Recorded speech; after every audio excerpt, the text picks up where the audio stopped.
তুমি শুয়ে রবে তেতলার পরে আমরা রহিব নিচে, অথচ তোমারে দেবতা বলিব সে ভরসা আজ মিছে। কিংবা যারা কেড়ে খায় ৩৩ কোটি মুখের গ্রাস, যেন লেখা হয় আমার রক্ত লেখায় তাদের সর্বনাশ। বাংলা সাহিত্যে অগ্নিবীণা হাতে নিয়ে যার প্রকাশ, ধূমকেতুর মতো যার আবির্ভাব, তিনি হলেন বিদ্রোহী কবি কাজী নজরুল ইসলাম। 1899 সালের 25শে মে পশ্চিমবঙ্গের বর্ধমান জেলার চুরুলিয়া গ্রামে কবি জন্মগ্রহণ করেন। পিতা ফকির আহমেদ, মাতা জাহেদা খাতুন। অত্যন্ত দরিদ্র পরিবার, খুব অল্প বয়সেই পিতাকে হারিয়েছিলেন কবি। হয়ে উঠেছিলেন দুঃখ মিয়া। লেঠো গানের দলে চায়ের দোকানে কাজ করেছেন ছোট্ট কবি। পরবর্তীতে কবি প্রথম কবিতা লেখেন, কবিতার নাম মুক্তি, সেটি বঙ্গীয় মুসলমান সাহিত্য পত্রিকায় প্রকাশিত হয়। এরপর একে একে অগ্নিবীণা, বিষের বাসী, সর্বহারা, ফণিমনসা, ছায়ানট, চিত্তনামা, একটার পর একটা সুন্দর সুন্দর কাব্যগ্রন্থ প্রকাশিত হয়। হয়ে ওঠেন বাংলা সাহিত্যের বিদ্রোহী কবি। আজ আমরা কবির জন্মদিনে ডিডি কোচিংয়ের পক্ষ থেকে শ্রদ্ধা ও প্রণাম নিবেদন করছি কবির প্রতি, এবং আজ আমরা আলোচনা করব কবির রচিত আমার কৈফিয়ত কবিতাটি। আমার কৈফিয়ত কবিতাটি 1332 বঙ্গাব্দে আশ্বিন সংখ্যায় বিজলী পত্রিকায় প্রথম প্রকাশিত হয়। কবিতাটি পরে সর্বহারা কাব্যগ্রন্থে 1926 সালে অন্তর্ভুক্ত হয়। কবিতাটির নাম আমার কৈফিয়ত। কৈফিয়ত শব্দের অর্থ জবাবদিহি। কোনো বক্তার বিরুদ্ধে বা কোনো মানুষের বিরুদ্ধে যখন অভিযোগ আসে, তখন সেই বক্তা বা ব্যক্তি যখন সেই অভিযোগের উত্তর প্রদান করেন, তখন তাকে বলা হয় কৈফিয়ত। আমার কৈফিয়ত কবিতা আসলে নজরুল ইসলামের বিরুদ্ধে আসা অভিযোগের জবাবদিহি। শনিবারের চিঠি পত্রিকার যে সমস্ত সমালোচনা বিদ্রোহী কবিতাকে কেন্দ্র করে শনিবারের চিঠি পত্রিকায় সজনীকান্ত দাস ব্যঙ্গ করে লিখতে পারেন, আমি ব্যাং, লম্বা আমার ঠ্যাং, কবিকে বাধ্য করে আমার কৈফিয়ত কবিতাটি লেখার জন্য। দেশবন্ধু চিত্তরঞ্জন দাশের অকাল প্রয়াণে মর্মাহত হয়ে যখন লিখেন ইন্দ্রপতন নামে একটি কবিতা, সেই কবিতাটির সমালোচনা করে ইসলাম দর্শন, মুসলিম দর্পণ প্রভৃতি পত্রিকায় সমালোচনা বের হয়। কবিকে মর্মাহত করে এই সমস্ত সমালোচনা। তারই প্রত্যুত্তর আমার কৈফিয়ত কবিতাটি। কবিতাটি কবি হুগলিতে বসে রচনা করেন। কবিতার প্রথম লাইন, বর্তমানের কবি আমি ভাই, ভবিষ্যতের নই নবী, কবি ও অকবি যাহা বলো মোরে, মুখ বুঝে তাই শৈশবী। সমালোচনার জবাব দিচ্ছেন কবি কবিতায়। কেহ বলে তুমি ভবিষ্যতে যে, ঠাঁই পাবে কবি ভবির সাথে হে। কেউ বলেন যে তুমি বর্তমানের কবি, যে তুমি যে বর্তমানে শুধু কথা বলছো, কই তুমি তো রবীন্দ্রনাথের মতো চিরকালের বাণী নেই তোমার মধ্যে, তুমি কি ভবিষ্যতের নবী হতে চাও না? নবী, নবী শব্দের অর্থ পয়গম্বর বা ঈশ্বর প্রেরিত দূত। তুমি কি ঈশ্বর প্রেরিত দূত হতে চাও না? কবি বলেন, কবি অকবি যাহা বলো মোরে, মুখ বুঝে তাই শৈশবী। তোমরা আমাকে কবি বলো, ছায় অকবি বলো, আমি সমস্ত কিছু মুখ বুঝে সহ্য করি।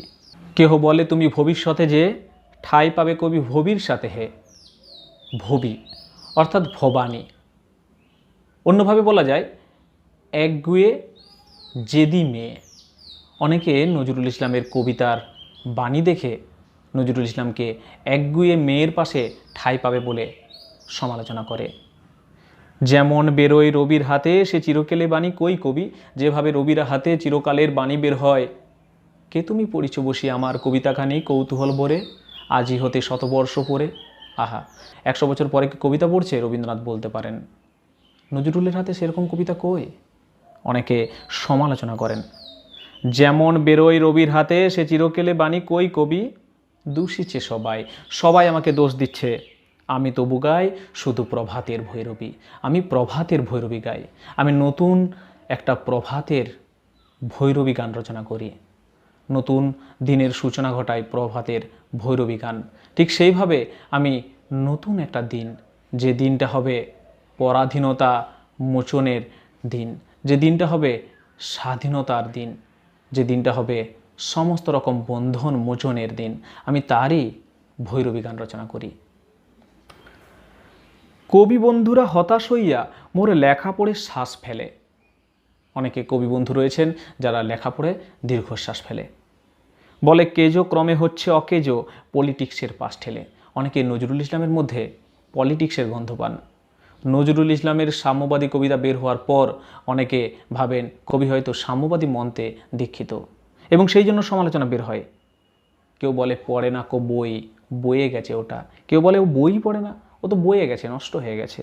কেউ বলে বইয়ে গিলি আছে গোটা, কেউ বলে ওকে সবটাই গিলে নিয়েছে ওর বউ। অর্থাৎ এখানে নজরুল ইসলামের ব্যক্তিগত জীবন উঠে আসছে। নজরুল ইসলাম হিন্দু নারী প্রমীলা সেনগুপ্তকে বিবাহ করেন, প্রমীলা দেবীকে বিবাহ করেন, এবং সেই জন্য হিন্দুদের কাছ থেকে তিনি সমালোচিত হয়েছিলেন। কেউ বলে মাটি হলো হয়ে মোটা, জেলে বসে শুধু তাস খেলে। কেউ বলে ও তো মাটি হয়েছে, নষ্ট হয়ে গেছে, জেলে বসে বসে তাস খেলে। নজরুল ইসলামকে জেলে যেতে হয়েছিল। 1922 সালে নজরুল ইসলামের প্রকাশিত আনন্দময়ীর আগমনে কাব্যগ্রন্থের জন্য নজরুল ইসলামকে জেলে যেতে হয়েছিল, এবং সেই জন্য অনেকে সেই বিষয়টাকেও তুলে ধরছেন যে জেলে ছিল ভালো, কেন কেহ বলে তুই জেলে ছিলি ভালো, ফের যেন তুই যাস জেলে, তুই জেলেই ভালো ছিলি, তুই যেন আরও জেলে যাস, এরকমভাবে অভিসম্পাদ দেন। গুরুকণ তুই করেছিস শুরু তরোয়াল দিয়ে দাড়ি চাচা। গুরু, এখানে গুরু বলতে কবিগুরু রবীন্দ্রনাথের কথা বলা হচ্ছে, যদিও অনেকে নজরুল ইসলামের গুরু মহিতুলাল মজুমদারের কথাও বলে থাকেন। এখানে রবীন্দ্রনাথের কথাই বলা হচ্ছে, গুরুকণ তুই করেছিস শুরু তরোয়াল দিয়ে দাড়ি চাচা। তুই নজরুল ইসলামকে, রবীন্দ্রনাথের সাথে নজরুল ইসলামের সম্পর্ক ভালো ছিল, কিছুটা পরিমাণে ভালো ছিল। কারণ আমরা দেখেছি নজরুল ইসলামকে রবীন্দ্রনাথ তার বসন্ত গীতিনাট্য উৎসর্গ করেছিলেন। এইরকম সম্পর্ক ছিল তাদের মধ্যে। এমনকি রবীন্দ্রনাথ জানতেন যে নজরুল ইসলাম ঠিক কীরকম মাপের কবি, কীরকম মাপের মানুষ, এবং সেই জন্য নজরুল ইসলাম যথেষ্ট পরিমাণে সাহস দেখাতে পারতেন রবীন্দ্রনাথের প্রতি। একটা ঘটনা রয়েছে, জোড়াসাঁকো ঠাকুর বাড়িতে সবাই প্রবেশ করে একটু ভয়ে ভয়ে, সেখানে নজরুল ইসলাম প্রবেশ করছেন, দে গরুর গা ধুইয়ে, দে গরুর গা ধুইয়ে, এইরকম একটা লাইন বলতে বলতে, উচ্চ কণ্ঠে বলতে বলতে। রবীন্দ্রনাথ বুঝতে পেরেছিলেন, এবং যেহেতু চিনতেন ঠিক ভালোভাবে নজরুল ইসলামকে, সেই জন্য সেরকমভাবে কোনো রকম কিছু বিরূপ ব্যবহার করেননি। গুরুগণ তুই করেছিস শুরু তরোয়াল দিয়ে দাড়ি চাচা। অর্থাৎ সেই কারণে নজরুল ইসলামের এই রকমের মাপের কবিতা দেখে অনেকটা যেন সাবধান করতে চেয়েছিলেন কবিগুরু, এবং বলেছিলেন প্রতিভাটাকে অন্য কাজে ব্যবহার করা হচ্ছে, প্রতিভাটাকে অনেকটা যেন তরোয়াল দিয়ে দাড়ি চাচা, অর্থাৎ খুব সামান্য ছোট কাজে ব্যবহার করা হচ্ছে। এই রকমভাবে তিনি যেন নজরুল ইসলামকে সাবধান করতে চেয়েছিলেন। প্রতি শনিবারই চিঠিতে প্রেয়সী গালি দেন তুমি হাঁড়ি চাচা। প্রতি শনিবারই চিঠি বের হয়, শনিবারের চিঠি। শনিবারের চিঠি পত্রিকার সম্পাদক সজনীকান্ত দাস। সজনী শব্দের প্রতিশব্দ প্রেয়সী। নজরুল ইসলাম প্রেয়সী শব্দ ব্যবহার করে বলছেন, সজনীকান্ত দাস গালি দেন তুমি হাঁড়ি চাচা।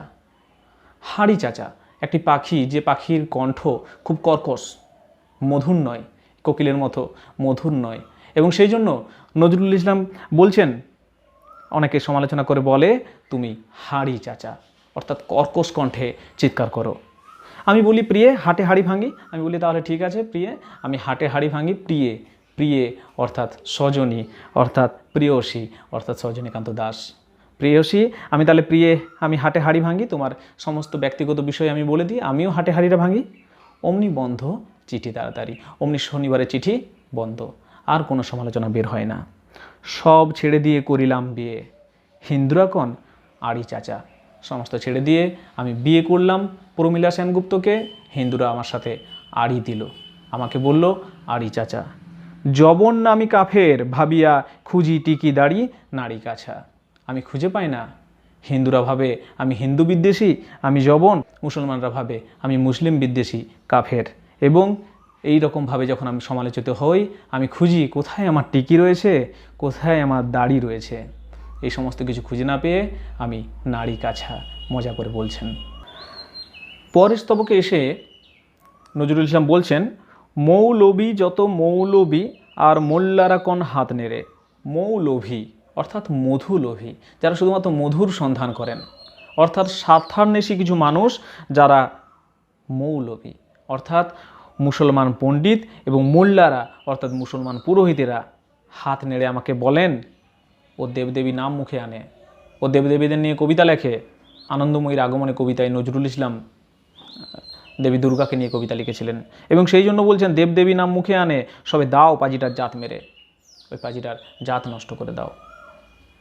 ফতিয়া দিলাম কাফের কাজিও, যদিও শহীদ হইতে রাজিও, ওরা ফতোয়া দেয়, নির্দেশ জারি করে, ও হচ্ছে কাফের কাজী, ও হচ্ছে মুসলিম বিদ্বেষী, তবে ও শহীদ হতেও রাজি আছে, ওকে শহীদই করে দেওয়া হোক।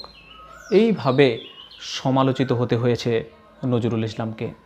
আমপাড়া পরা হামবরা মোরা এখনও বেড়ায় ভাত মেরে কৈফিয়ত দিচ্ছেন নজরুল ইসলাম। নজরুল ইসলাম বলছেন আমপাড়া পরা, আমপাড়া কোরআন শরীফের সংক্ষিপ্ত গ্রন্থ, ছোট গ্রন্থ।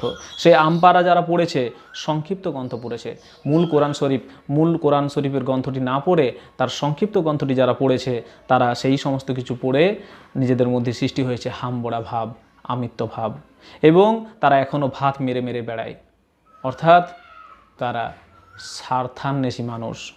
হিন্দুরা ভাবে ফার্সি শব্দে কবিতা লেখে ও পাত নেড়ে। হিন্দুরা ভাবে মুসলমানরা তো তাকে একরকম বহিষ্কার করেইছেন, তাকে তো বলে দিয়েছেন হচ্ছে কাফের কাজী। আবার হিন্দুরাও বলছেন ও ফার্সি শব্দে কবিতা লেখে, ও হচ্ছে পাত নেড়ে, অর্থাৎ পাতি নেড়ে, অর্থাৎ আসল মুসলমান। এইভাবে হিন্দুদের দ্বারা মুসলমানদের দ্বারা বারে বারে সমালোচিত হয়েছিল নজরুল ইসলাম। আনকোরা যত নন ভায়োলেন্ট, নন কোর দল নন খুশি। আনকোরা অর্থাৎ নতুন, যত নন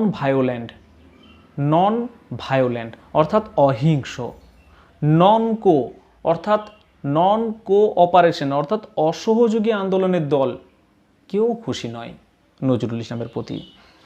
ভায়োলেন্সের ভায়োলিন নাকি আমি, বিপ্লবী মন্তুষী, আমি কি ভায়োলেন্সের ভায়োলিন? ভায়োলেন্স অর্থাৎ হিংসা, ভায়োলিন মানে বেহালা, আমি কি হিংসার বেহালা? অনেকে বলে ও তো বিপ্লবী মন তোষণ করে, বিপ্লবীদের কথা বলে, কবিতায় বিপ্লবীদের কথা রয়েছে। আবার কেউ বলে এটা অহিংস, বিপ্লবীভাবে হচ্ছে অহিংস, নয় চরকার গান কেন গাবে? নজরুল ইসলামের চরকার ঘর ঘর পড়শির ঘর ঘর, নজরুল ইসলামের এই চরকার গান দেখে বিপ্লবীরা ভাবে হচ্ছে অহিংস।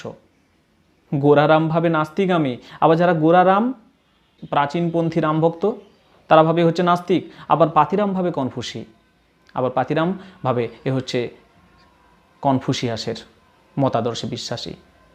স্বরাজিরা ভাবে নারাজি, যারা স্বরাজ যায় তারা ভাবে আমি নারাজি, আমি রাজি নই স্বরাজে, আবার নারাজিরা ভাবে তাহাদের অঙ্কুশী, আবার যারা এইসব চায় না, যারা স্বরাজ টরাজ চায় না, তারা ভাবে আমি হচ্ছে তাদের অঙ্কুশী। অঙ্কুশী শব্দের অর্থ বর্ষা, হাতির পিঠে মাহুতের হাতে যে বর্ষা থাকে, যেটা বারে বারে হাতিকে আঘাত করতে কাজে লাগে, অর্থাৎ যারা স্বরাজ চায় না, যারা চুপচাপ বসে থাকতে চায়, তারা ভাবে এ হচ্ছে আমাদেরকে সেই বর্ষা দিয়ে তাড়ন করার একটা মানুষ। এইভাবে সমস্ত মানুষদের কাছ থেকে, সমস্ত শ্রেণীর মানুষদের কাছ থেকে বারে বারে সমালোচিত হয়েছেন নজরুল ইসলাম। নরভাবে আমি বড় নারী ঘেঁষা, পুরুষভাবে নজরুল ইসলাম খুব নারী ঘেঁষা, জীবনে দুবার বিবাহ করেছেন। নারীভাবে নারী বিদ্বেষী, আবার নারীভাবে ও তো নারী বিদ্বেষী, পছন্দই করেনি। বিলেত ফেরোনি, প্রবাসী বন্ধুগণ, প্রবাসী বন্ধু বলেন ও তুমি তো বিলেতই ফেরোনি, তুমি তো বিলেতই যাওনি, এই তো বিদ্বেষী, বিলেত গেলে না গেলে কি আর বিদ্যে হয়, একবার বিলেত যেতে হয়, তোমার বিদ্যেই নেই। ভক্তরা বলে নবযুগ রবি, যারা ভক্ত তারা বলে ইনি হচ্ছেন আমাদের নবযুগের রবি, অর্থাৎ রবীন্দ্রনাথ সেই সময় মধ্য গগনে বিরাজ করছেন, সেই সময় বিদ্রোহের ঝান্ডা নিয়ে নজরুল ইসলামের আবির্ভাব। অনেকে তার মধ্যে নবযুগের রবি দেখতে পান। যুগের না হই হুযুগের কবি, নজরুল ইসলাম বলছেন আমি যুগের কবি না হতে পারি, আমি হুযুগের কবি। বটি তোরে দাদা আমি মনে ভাবি আর কোষে কোষে হৃদপেশি, আমি এটাই ভাবি আর কোষে কোষে আমার হৃদপিণ্ডকে, এবং দোকানে চশমা আটিয়া ঘুমানো দিব্যি হতেছে নির্বেশী। নিদ বেশি। নিদ মানে ঘুম। আমি বলতে চাইছেন এখানে যে এই এত সমালোচনা, এত সমস্ত কিছু, আমি কোনো কিছু না মনে করে আমি দোকানের চশমা এঁটে আরামসে ঘুমিয়ে যাই। এরপর আমরা যেটা দেখতে পাবো, এতক্ষণ পর্যন্ত যে সমস্ত প্যারাগুলোতে আমরা দেখলাম, এখানে নজরুল ইসলামের বিরুদ্ধে ব্যক্তিগত জীবন সম্পর্কে উঠে আসা সমালোচনার প্রত্যুত্তর। এবার দেখতে পাবো কবি তার কাব্যের বিরুদ্ধে উঠে আসা সমালোচনার প্রত্যুত্তর দিচ্ছেন। কি যে লিখি ছাই মাথা ও মুন্ডু, আমি কি বুঝি তার কিছু, হাত উঁচু আর হলো না তো ভাই, তাই লিখি করে ঘাড় নিচু। বন্ধু তোমরা দিলে না কো দাম, রায় সরকার রেখেছেন নাম, যাহা কিছু লিখি অমূল্য বলে অমূল্যে নেন। আর কিছু শুনেছ কি? ফিরিছে রাজার প্রহরী, সদাই কার পিছু। তিনি বলতে চাইছেন যে কি লিখি আমি নিজেই জানি না, আমার তো আর ঘাড় উঁচু হলো না, আমি ঘাড় নিচু করেই লিখে যাই। তবে কি না, তোমরা বন্ধুরা আমাকে তো সমালোচনাই করছো, আমার কবিতার তো দাম দিলে না, কিন্তু রায় সরকার দাম দিয়েছেন। কবির প্রকাশিত একটির পর একটি কবিতা, যুগবাণী, বিষের বাসী, রুদ্রমঙ্গল, ভাঙার গান প্রকাশিত হওয়ার সাথে সাথে সেগুলো সব বাজেয়াপ্ত হয়, অমূল্যে সেগুলো নিয়ে নেওয়া হয়, কোনো রকম দাম না দিয়ে, কারণ তারা জানেন এগুলো অমূল্য সম্পদ। আর কিছু শুনেছো তোমরা? হ্যাঁ, হু ফিরিছি রাজার প্রহরী, সদাই কার পিছু। কবির বিরুদ্ধে, কবির পিছনে গুপ্তচর লাগানো হয়েছিল সেই সময়, সেই জন্য তিনি এই কথাটাও বলছেন।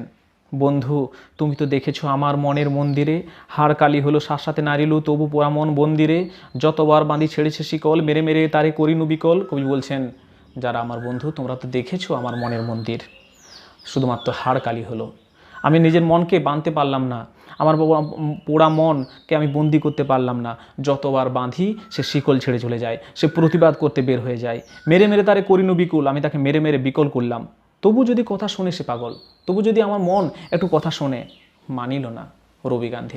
রবীন্দ্রনাথকেও মানল না, গান্ধীজিকেও মানল না।